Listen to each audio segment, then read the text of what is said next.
Okay, student. Now next topic is water pollution.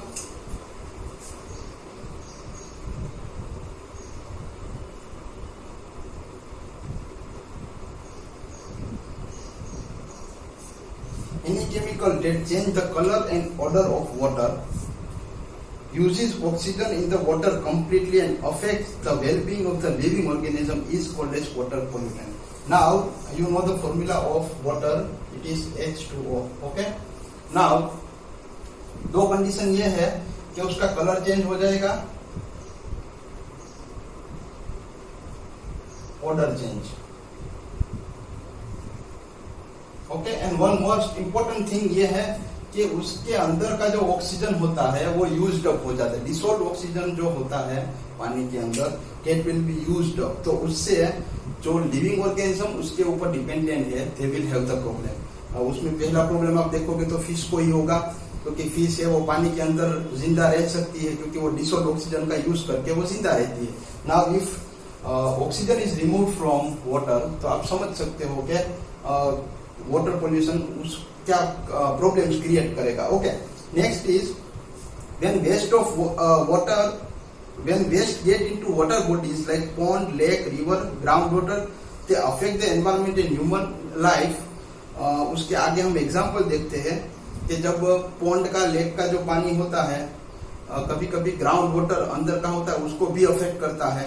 तो ये सब चीजें मिला के जो एनवायरमेंट प्रॉब्लम्स क्रिएट करते हैं, ह्यूमन लाइफ के ऊपर भी उसके बहुत सारे इफेक्ट आते हैं. तो हम बारी बारी देख लेते हैं. First one is sewage. Sewage का मतलब होता है हमारी जो गटर की जो सिस्टम होती है उसकी बात कर रहे हैं हम. ठीक है. तो सबसे अगर disposing of sewage waste is a major problem throughout the country. जो बहुत सारे डेवलपिंग कंट्रीज है वहां पे ये प्रॉब्लम आपको सैनिटेशन का प्रॉब्लम पाया जाता है. ओके. और इससे रिलेटेड बहुत सारी पानी की जो बीमारियां होती है, जैसे कि मतलब आपको कोलेरा हो सकता है, डायरिया हो सकता है, ये सारी चीजें सेवेज डिस्पोजल से होता है. ओके. दूसरा आपका पॉइंट है eutrophication. Water pollution give use to eutrophication. It is the process of depletion of oxygen from water bodies occurring इधर नेचुरली और ड्यू टू ह्यूमन एक्टिविटीज. जो मैंने यहाँ पे आपको बताया है कि ऑक्सीजन का डिप्लीशन हो जाता है वाटर के अंदर से, तो उससे रिलेटेड जो पानी के अंदर जो एनिमल्स रहते हैं उसको प्रॉब्लम होता है. ओके. और ये दो चीजों से हो सकती है. एक हो सकता है naturally and second one it is by the human activities. Okay. The process of eutrophication take place due to introduction of nutrients, chemicals through discharge of domestic sewage, industrial effluents and fertilizer from the agricultural field. किस तरह से eutrophication take place करता है? तो बहुत सारे nutrients उसमें add हो जाते हैं पानी के अंदर, केमिकल्स ऐड हो जाते हैं, डोमेस्टिक सेवेज जो होता है वो मिक्स हो जाएगा, इंडस्ट्रियल वेस्ट मिक्स होगा, फर्टिलाइजर जो हम फील्ड में यूज करते हैं, बहुत बारिश आएगी तो फर्टिलाइजर उसके साथ पानी में चला जाएगा. ओके. सॉइल इरोजन भी होगा और पानी भी खराब होगा. तो ये सब चीजें मिला के आपका यूट्रोफिकेशन टेक प्लेस होता है. Okay. Now algae and phytoplankton use carbon dioxide in the organic nitrogen and phosphate from water as food. अभी algae यहाँ पे आपको फोटो भी दिया गया है. ओके. यूट्रोफिकेशन का फोटो दिया है, लेकिन जो पानी के अंदर ऊपर का जो आपका लेयर है आपको साइंस में आता है तो algae का आपको पता होगा. ओके. ये जो है वो कार्बन डाइऑक्साइड का यूज करते हैं. Okay. Organic nitrogen and phosphate from water as food, ये खाने के लिए यूज करते हैं. और बहुत सारे जो जू प्लैंक्टन्स है, ओके, एनिमल्स, वो small fish feed on this जू प्लैंक्टन. छोटी छोटी मछलियां हैं वो जू प्लैंक्टन के ऊपर फीड करती है. छोटी छोटी मछलियों को बड़ी मछलियां खा जाती है. इस तरह से पूरा डिपेंडेंट चलता रहता है. Okay. If oxygen, light and heat into water body is reduce, अगर पानी में से ऑक्सीजन चला जाएगा, okay,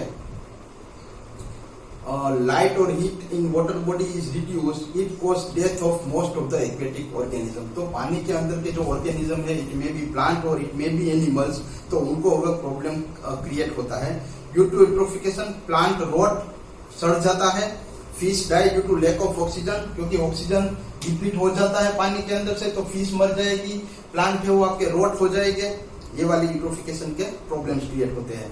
When a stream of hot water falls into the cold water, गर्म पानी जो होता है उसके अंदर when stream of hot water falls into the cold water, गर्म पानी अगर ठंडे पानी के अंदर मिक्स हो जाएगा तो टेम्परेचर इंक्रीज होगा, टेम्परेचर इंक्रीज होगा तो ऑक्सीजन लेवल डिक्रीज होगा, ऑक्सीजन लेवल डिक्रीज होगा तो आप समझ सकते हो कि जो एनिमल्स है ब्रीथिंग, उनका ब्रीथिंग प्रॉब्लम शुरू हो जाएगा, जैसे हमको होता है वैसे सेम वे उनको हो जाएगा। Okay, it may lead to the death of many of the organism, मर भी जाएंगे या मे बी पॉसिबल थोड़ा थोड़ा सर्वाइव कर जाएंगे, लेकिन it will have a great effect. Okay, pollutant from industry which are released in water such as arsenic, lead, mercury, fluoride, ये सब केमिकल्स है। ओके, तो उसके रिलेटेड हमारे ह्यूमन बॉडीज के ऊपर उसके बहुत सारे इफेक्ट होते हैं पानी के अंदर जब ये मिक्स हो जाते हैं। ओके, मिथाइल मर्क्यूरी की बात करते हैं, like other heavy metal is a very toxic in nature. उसका एक मिनामाटा डिसीज हुआ था। ओके,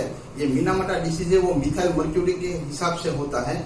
बहुत सारी मछलियां फिश और क्रेब को कंज्यूम करती है, खाती है, तो मिथाइल मर्क्यूरी वाली फिश और क्रेब होगी तो ये मिनामाटा डिसीज बड़ी बड़ी फिश में हो जाती है। अभी बड़ी बड़ी जो फिश है ना उसको मे बी पॉसिबल मर जाएगी या जिंदा होगी, तो उसको कोई अगर ह्यूमन बींग्स उसको कंज्यूम करता है तो ये डिजीज उसके ऊपर ट्रांसफर हो जाती है। Okay, infectious microorganisms such as worm, viruses and bacteria from infected organism as well as human and animal waste are responsible for waterborne disease। फिर बहुत सारे worms, viruses, बैक्टीरिया जो पानी के अंदर के पोल्यूटेंट से मतलब बाहर निकलते हैं उसके रिलेटेड फिर वो ह्यूमन बींग्स के ऊपर इफेक्ट होगा, एनिमल्स के ऊपर इफेक्ट होगा, तो बहुत सारी बीमारियां है वो फैलेगी। ओके, अभी हम देखते हैं impact of water pollution on life, मतलब लाइफ के ऊपर उसका क्या इफेक्ट आता है। तो कि almost 80% of our health problem are because of the consuming polluted water. Okay, 80% जो बीमारियां होती है वो मतलब खराब पानी पीने से होती है। ओके, बहुत सारे बैक्टीरिया पैरासाइट होते हैं पानी के अंदर। ओके, तो वाटर को एसिडिक बना देंगे तो मेरे लाइफ के लिए भी वो हजारियस हो जाएगी। ओके, एक्सेस अगर उसमें कार्बन डाइऑक्साइड बढ़ गया, क्लोरीन बढ़ गया तो भी एनिमल को, फिश होते हैं उनको किल कर देगी। Okay, the contaminated waste leach into the ground water और flow into the neighbouring water. अभी ये जो खराब पानी है वो कभी कभी धीरे धीरे करके ग्राउंड वाटर के साथ भी मिक्स हो जाता है। वो ग्राउंड वाटर में भी आप हैंड पंप से, वाटर पंप से आप उसका यूज करते हो तो इनडायरेक्टली आपको भी वो प्रॉब्लम क्रिएट करेगी। Okay, the leachate from the water. अभी लीचेट का यहाँ पे मीनिंग आपको लिखना है तो लिख लो कि भाई कोई जो सॉलिड एक वेस्ट होता है लैंडफिल्स के ऊपर, उसके ऊपर पानी गिरेगा या पानी उसके साथ मिक्स होगा तो पानी उसके साथ कुछ जो ये सॉलिड वेस्ट है उसमें से कुछ भी पोल्यूटेंट्स है उसके साथ चले जाएंगे, उसको लीचेट कहते हैं। ओके, तो उसमें आपका the leachate from farm waste dump carry residue of insecticides, herbicides, pesticides and other chemical.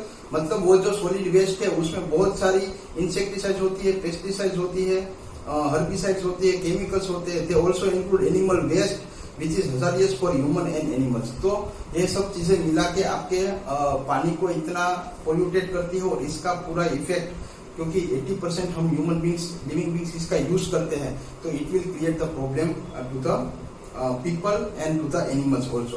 क्योंकि एनिमल भी बहुत सारे रिवर का, लेक का पानी पीते हैं, वो अगर पोल्यूटेड होगा तो इनडायरेक्टली वो भी इफेक्ट करेंगे।